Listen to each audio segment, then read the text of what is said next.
Assalamualaikum warahmatullahi wabarakatuh. Saudaraku yang dirahmati Allah, pernahkah kita membayangkan siapakah orang yang pertama kali masuk surga? Apakah mereka yang hartanya melimpah?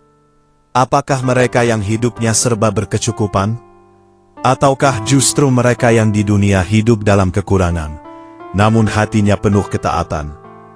Rasulullah pernah menyampaikan sebuah kabar yang mengguncang cara pandang kita terhadap dunia. Beliau bersabda, orang-orang fakir dari kaum muslimin akan masuk surga 500 tahun lebih dahulu daripada orang-orang kaya. Hadis riwayat Tirmidzi, Ibnu Majah. 500 tahun, bukan 5 menit, bukan 5 hari, tetapi 5 abad lebih dulu. Mengapa bisa demikian? Saudaraku, bukan karena orang fakir lebih mulia dari orang kaya. Dan bukan pula karena orang kaya dibenci oleh Allah. Tetapi karena hisab mereka berbeda. Orang kaya yang taat tetap akan masuk surga, insya Allah. Namun hartanya akan ditanya, dari mana diperoleh, kemana dibelanjakan, apakah ada hak orang lain yang tertahan. Sementara orang fakir, harta yang sedikit membuat hisabnya ringan. Mereka tidak banyak ditanya tentang kekayaan karena memang tidak memilikinya. Namun jangan salah saudaraku, yang membuat orang fakir mulia bukan kemiskinannya, tetapi ketaatannya. Fakir yang sabar, yang tetap shalat tepat waktu, yang tetap menjaga kejujuran, yang tidak iri pada dunia orang lain, yang tidak menjual agamanya demi dunia, itulah orang fakir yang dijanjikan keutamaan.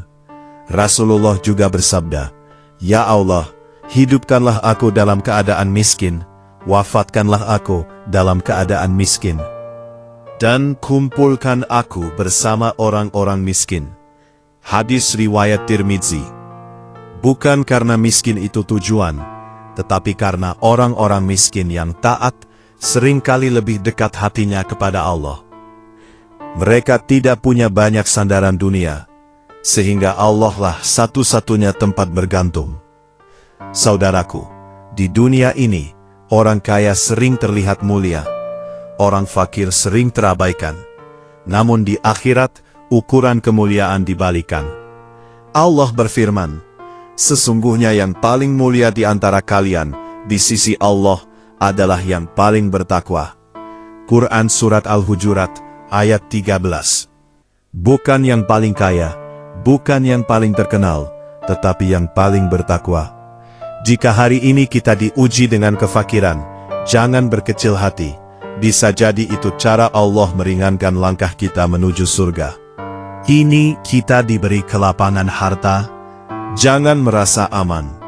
Karena kelak, setiap rupiah akan dimintai pertanggungjawaban. Saudaraku, surga tidak ditentukan oleh isi dompet, tetapi oleh isi hati. Banyak orang miskin yang sabar, lebih mulia di sisi Allah daripada orang kaya yang lalai. Dan banyak orang kaya yang bersyukur dan dermawan, yang kelak juga masuk surga, namun dengan hisab yang panjang. Maka jangan iri pada harta orang lain, dan jangan pula meremehkan orang yang hidup sederhana. Karena bisa jadi, orang yang hari ini tidak dipandang di dunia, sudah lama menunggu kita di pintu surga. Marilah kita berdoa bersama. Ya Allah, jadikan kami hamba-hambamu yang ridho atas apapun yang Engkau tetapkan untuk kami. Jika Engkau beri kami kelapangan rezeki, jadikan kami hamba yang bersyukur. Amanah. Jika Engkau uji kami dengan kekurangan, jadikan kami hamba yang sabar dan tetap taat. Ya Allah, ringankan hisab kami, ampuni dosa-dosa kami, dan masukkan kami ke dalam surga-Mu tanpa hisab dan tanpa azab. Ya Allah, kumpulkan kami bersama orang-orang yang Engkau cintai, bersama Nabi-Mu Muhammad SAW, dan bersama hamba-hamba-Mu yang ikhlas. Amin ya Rabbal Alamin. Wassalamualaikum warahmatullahi wabarakatuh.